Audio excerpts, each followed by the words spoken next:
Hello नमस्कार दोस्तों, कैसे हो आप सभी लोग। तो आज की इस वीडियो में हमारा टॉपिक रहने वाला है समास। तो समास से इम्पोर्टेंट 37 क्वेश्चन हम आज आपके लिए लेकर आए हैं। तो वीडियो के अंत तक बने रहिएगा ताकि एग्ज़ाम में क्वेश्चन आए तो आपसे ऐसा ना हो कि भाई थोड़ा कंफ्यूज हो गए और हमसे क्वेश्चन नहीं बना। तो इस वीडियो को आप अंत तक देखिए, आपके सारे डाउट्स क्लियर हो जाएंगे। जैसा कि मैं आपको शुरू में बता चुका हूँ, यूपी प्लस के पेपर तक हम पर डे आपको एक प्यारा सा हिंदी का चैप्टर वाइज प्रैक्टिस सेट लाते रहेंगे। तो नमस्कार दोस्तों, मैं हूं सचिन शर्मा, आपका स्वागत करता हूं। तो आइए वीडियो को स्टार्ट करते हैं। तो वीडियो को थोड़ा सा स्टार्ट करने से पहले थोड़ा बेसिक जान लेते हैं हम समास का। समास में बेसिक क्या क्या होता है। तो समास का जो अर्थ है तो सम प्लस आस से मिलकर बना है, जिसमें सम का अर्थ पास और आस का अर्थ बिठाना होता है। जैसे अगर हम करें समास कैसे करते हैं, जैसे घुड़दौड़ है तो उसका समास विग्रह कैसे करेंगे, घोड़ों की दौड़। ये हमारा समास विग्रह होता है। और समास विग्रह में आपको याद रखना है, एक पूर्व पद होता है और एक उत्तर पद होता है, जिसमें पूर्व पद को पहला पद और उत्तर पद को बाद वाला पद कहते हैं। तो थोड़ा आप मेरी बात को ध्यान से सुनिएगा। और हिंदी भाषा में समास के 6 भेद होते हैं। कितने? 6 भेद होते हैं। अगर क्वेश्चन एग्ज़ाम में पूछा जाता है तो समास के कितने भेद होते हैं, तो आपको निश्चित रूप से 6 बताना होगा। 6 में आपको कौन कौन से बताने होंगे। सबसे पहला समास जो होगा हमारे पास द्विगु समास होगा, और दूसरा होगा कर्मधारय समास, और तीसरा होगा द्वंद्व समास, और चौथा होगा अव्ययीभाव समास, और पांचवा होगा तत्पुरुष समास, और छठा होगा बहुव्रीहि समास। अब थोड़ी थोड़ी मैं आपको इनकी डेफिनेशन बता देता हूँ। क्या बता देता हूँ? डेफिनेशन बता देता हूँ, ताकि आप शॉर्ट में अगर कोई भी चीज़ आती है जल्दी जल्दी आप भूल भी जाते हैं तो आप उससे याद कर लें। तो सबसे पहले जो है हमारा वो है द्विगु समास। तो द्विगु समास में आपको याद रखना है, पहला पद संख्यावाची और दूसरा पद प्रधान होता है। और कर्मधारय समास में एक पद विशेषण होता है और दूसरा पद विशेष्य होता है। और अगला जो आ जाता है हमारे पास वो आता है अव्ययीभाव समास। कौन सा समास? अव्ययीभाव समास। अव्ययीभाव समास में क्या होता है, जिसका प्रथम पद प्रधान होता है और शब्द के शुरुआत में उपसर्ग लगते हैं। क्या? शब्द के शुरुआत में उपसर्ग लगते हैं। अगला जो समास है वो है द्वंद्व समास। द्वंद्व समास में दोनों पद प्रधान होते हैं, तो ये बात भी आपको याद रखनी है। और पांचवा है बहुव्रीहि समास। तो बहुव्रीहि समास में क्या होता है, पूर्व पद और उत्तर पद में से छोड़ के कोई तीसरा पद जिसकी तरफ वो इशारा करे वो पद प्रधान होता है। तो दोनों पदों को छोड़ के जो तीसरे पद की ओर इशारा करे वो बहुव्रीहि समास होता है। लास्ट है हमारा तत्पुरुष समास।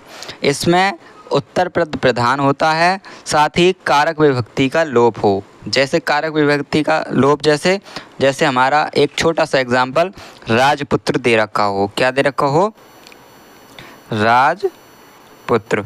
अगर आपको राजपुत्र दे रखा है तो इसका हम कारक विभक्ति का लोप कैसे करेंगे, तो राजा का पुत्र। राजा के पुत्र में का जो आ रहा है वो हमारा कारक विभक्ति हो जाएगी। तो ये थोड़ा सा बेसिक था जो मैं आपको बताना चाह रहा था। उसके बाद हम अपने क्वेश्चंस को स्टार्ट करते हैं। सबसे पहला क्वेश्चन जो हमारे पास दे रखा है वो है, निम्नलिखित में कौन सा पद अव्ययीभाव समास है। तो अव्ययीभाव समास हो जाएगा हमारा प्रतिदिन। अव्ययीभाव समास में मैंने आपको क्या बताया था, जिसका प्रथम पद प्रधान होता है और उपसर्ग लगा हुआ होता है। तो प्रतिदिन में प्रति उपसर्ग लगा हुआ है, इसलिए अव्ययीभाव समास का यह उदाहरण हो जाएगा। दूसरा क्वेश्चन है, निम्नलिखित में से कर्मधारय समास। कर्मधारय समास की मैंने पहचान आपको बताई है, एक पद विशेषण और दूसरा पद विशेष्य होता है। तो इसका कौन सा हो जाएगा ऑप्शन सी इसका राइट आंसर हो जाएगा। नीलोत्पलम। क्या? नीलोत्पलम। तो इसका राइट आंसर हो जाएगा, जिसमें नीलो हमारा वो क्या कहते हैं विशेषण है, बाकी विशेष्य है। नेक्स्ट क्वेश्चन अगर हमारे पास आ जाता है, जिस समास में दोनों पद प्रधान होते हैं वह समास कौन सा होता है। तो दोनों पद प्रधान मैंने आपको किस में बताए थे? वो बताए थे भाई आपको द्वंद्व समास में। एक मिनट, ऑप्शन आपके पास सामने आ चुके हैं। दोनों पद प्रधान कौन से में होते हैं? द्वंद्व समास में। तो आपका क्वेश्चन कौन सा ऑप्शन राइट हो जाएगा? ऑप्शन ए, जिसमें दोनों पद प्रधान होते हैं। अगला जो क्वेश्चन है वो है हमारे पास, जितेंद्रिय में कौन सा समास है? जितेंद्रिय में कौन सा समास है? तो जितेंद्रिय में बहुव्रीहि समास हो जाएगा। अगर देवासुर में आपसे समास पूछा जाता है तो आपको निश्चित रूप से द्वंद्व समास बताना होगा। नेक्स्ट क्वेश्चन है, देशांतर में कौन सा समास है? अगर देशांतर में आपसे पूछे तो दोनों पद प्रधान हैं तो इसका भी द्वंद्व समास हो जाएगा। नेक्स्ट क्वेश्चन हमारे पास आ जाता है सातवां क्वेश्चन में दे रखा है, दीनानाथ में कौन सा समास है? तो दीनानाथ में कर्मधारय समास हो जाएगा। इसमें एक पद विशेषण और एक पद विशेष से होता है, तो ये बात भी आपको याद रखनी है। नेक्स्ट है, मुख दर्शन में कौन सा समास है? तो मुख दर्शन में तत्पुरुष समास हो जाएगा। मुख के दर्शन, जिसमें कारक विभक्ति का लोप हो, तो तत्पुरुष समास इसमें हो जाएगा। Option B right answer. Next है, कौन सा शब्द बहुव्रीहि समास का सही उदाहरण है? जैसा कि मैंने बहुव्रीहि का आपको बताया था, तीसरे पद की ओर इशारा करे। तो तीसरे पद की ओर इशारा कौन कर रहा है? त्रिभुवन ये तो है नहीं, पुरुष सिंह ये भी नहीं है, निशीदिन ये भी नहीं है, पंचानन होना चाहिए इसमें ऑप्शन, वो थोड़ा दिक्कत आ गया, तो पंचानन, ये हमारा ऑप्शन सी राइट हो जाएगा। नेक्स्ट है हमारा युधिष्ठिर में कौन सा समास है? तो युधिष्ठिर में बहुव्रीहि समास हो जाएगा। 11वां क्वेश्चन है, आजन्म शब्द किस समास का उदाहरण है? तो आजन्म शब्द हमारा अव्ययीभाव समास का उदाहरण हो जाएगा, जिसमें कि पहले उपसर्ग लगा हुआ है। अब 12वां क्वेश्चन आ जाता है, नरोत्तम में कौन सा समास है? तो नरोत्तम में हमारा समास हो जाएगा तत्पुरुष समास। नरो में उत्तम, कारक विभक्ति का लोप हो रहा है, ये बात आपको याद रखनी है। अगला क्वेश्चन आ जाता है, साग पात में कौन सा समास है? तो साग पात में साग अपना एक प्रधान पद है, पात अपने में प्रधान पद है, दोनों प्रधान पद हैं, तो वो हो जाएगा द्वंद्व समास। ऑप्शन डी इसका राइट आंसर हो जाएगा। कन्यादान में अगर आपसे पूछा जाता है क्वेश्चन तो तत्पुरुष समास हो जाएगा, कन्या का दान, तो ऑप्शन बी इसका राइट आंसर हो जाएगा। नेक्स्ट क्वेश्चन आ जाता है हमारे पास, विद्यार्थी में कौन सा समास हो जाएगा? इसमें ऑप्शन ए राइट हो जाएगा, तत्पुरुष समास। अगला क्वेश्चन है, परमेश्वर में कौन सा समास है? तो परमेश्वर में तत्पुरुष समास हो जाएगा, ऑप्शन सी इसका राइट आंसर। 17वां क्वेश्चन है, देश प्रेम में कौन सा समास है? तो देश प्रेम में हमारा तत्पुरुष समास हो जाएगा, ऑप्शन बी, जिसमें कारक विभक्ति का लोप हो, देश से प्रेम। 18वां क्वेश्चन है आपके पास, लंबोदर में कौन सा समास हो जाएगा? तो लंबोदर में हमारा ऑप्शन डी बहुव्रीहि समास हो जाएगा, जो लंबोदर तीसरे पद की ओर इशारा करे।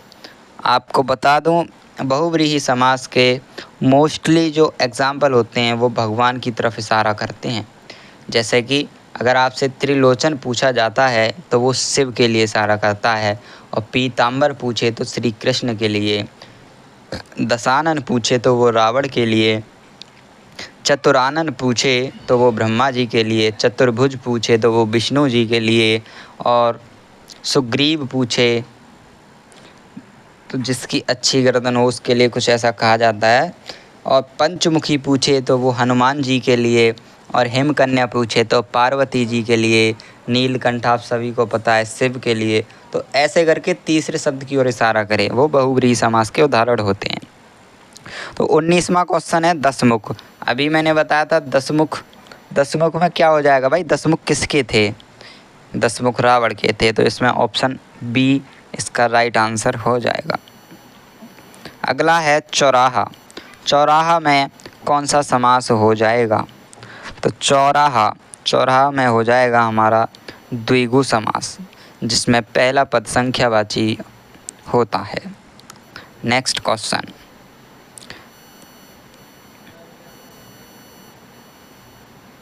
नेक्स्ट क्वेश्चन आ जाता है नरोत्तम।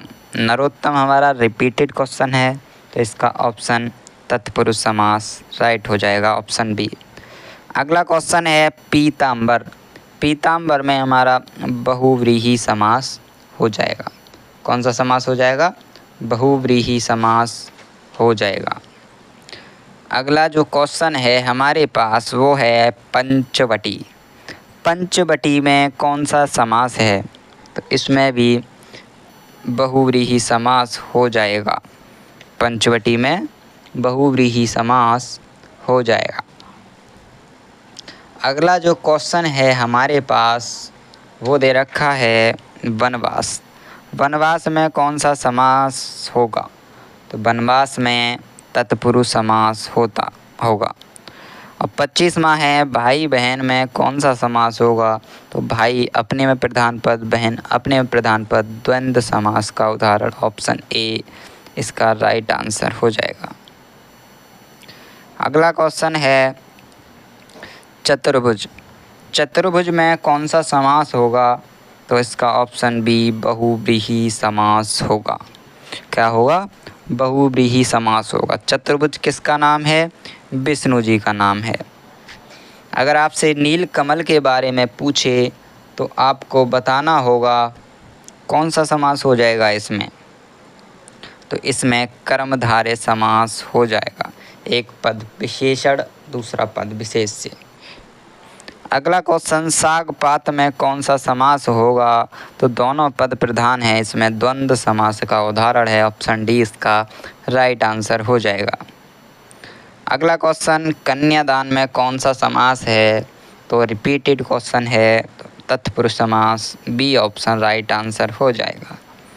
अगर विद्यार्थी में आपसे क्वेश्चन पूछता है तो आपको निश्चित रूप से बताना होगा, रिपीटेड क्वेश्चन है, आप बताइए, कमेंट बॉक्स में भी आप आंसर दिया कीजिए। तो इसका ऑप्शन ए तत्पुरुष समास हो जाएगा। अब नवग्रह में आपसे समास पूछा जाता है, तो नवग्रह में हमारा द्विगु समास हो जाएगा, क्योंकि नवग्रह, नव पहला पद संख्यावाची आ रहा है। 32वां क्वेश्चन है गौशाला में कौन सा समास है। गौशाला में गायों के लिए शाला, तो तत्पुरुष समास हो जाए, क्योंकि कारक विभक्ति आ रही है इसमें, के लिए इसमें कारक विभक्ति है। 33वां क्वेश्चन है अनायास में कौन सा समास है, तो अनायास में नैंतस, कौन सा समास है, नैत समास है। अगला जो क्वेश्चन आ जाता है हमारे पास, अब इसमें क्या होता है, जो अन्य समास में जो आते हैं ना, एक नए समास होता है, अलुक तत्पुरुष होता है, और एक मध्यम पदलोभी तत्पुरुष होता है। जो इसमें पहला ऑप्शन है नहीं, जे वाला जो तत्पुरुष है नए तत्पुरुष, इसमें नकारात्मक शब्द ज़्यादा आते हैं। क्या, नकारात्मक शब्द ज़्यादा आते हैं, और इसके उपसर्ग में उपसर्ग ज़्यादा लग के आते हैं। उपसर्ग में भी कौन कौन से शब्द, एक आ जो कि अनायास में आ लगा हुआ है, और एक ना, और एक अन और ना, ये शब्द मोस्टली हैं जो आते हैं पेपर में। ये बात आपको याद रखनी है। ये इन तत्पुरुष समासों से भी क्वेश्चन पूछ लिया जाता है। 34वां क्वेश्चन है परमेश्वर में कौन सा समास है। तीसरे पद की ओर इशारा नहीं कर रहा है इसमें।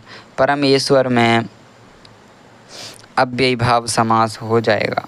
कौन सा, एक मिनट, परमेश्वर में हमारा कर्मधारय समास हो जाएगा, जिसमें पहला पद विशेषण, दूसरा पद विशेष से हो जाएगा। ठीक है, ईश्वर कैसे हैं, परमेश्वर। देश प्रेम, रिपीटेड क्वेश्चन है, देश से प्रेम, तो इसमें कौन सा ऑप्शन राइट हो जाएगा? तत्पुरुष समास, बी ऑप्शन राइट हो जाएगा। 36 में अगर लंबोदर आपसे पूछा जाता है तो ये भी तीसरे पद की ओर इशारा करता है, तो बहुव्रीहि समास ऑप्शन डी इसका राइट आंसर हो जाएगा। अगर पाप पुण्य के बारे में पूछे, पाप एक प्रधान पद है अपने में, पुण्य अपने में प्रधान पद है, दोनों पद प्रधान हैं तो द्वंद्व समास की ओर इशारा करता है, तो इसका ऑप्शन बी राइट आंसर हो जाएगा। अगर वीडियो आपको अच्छा लगता है, हेल्पफुल लगता है, तो वीडियो को लाइक ज़रूर करें और चैनल को सब्सक्राइब ज़रूर करें और वीडियो को शेयर भी ज़रूर करें, ताकि आपके दोस्त भी इस वीडियो को ज़रूर देख पाएँ। और सब्सक्राइब करके बेल आइकन प्रेस करें ताकि आपको नोटिफिकेशन आए सबसे पहले। और डेली हम आपके लिए प्रैक्टिस सेट लेकर आएंगे, तो आप चिंता मत कीजिएगा हिंदी की बिल्कुल भी। तो मिलते हैं नेक्स्ट वीडियो में, तब तक के लिए जय हिंद।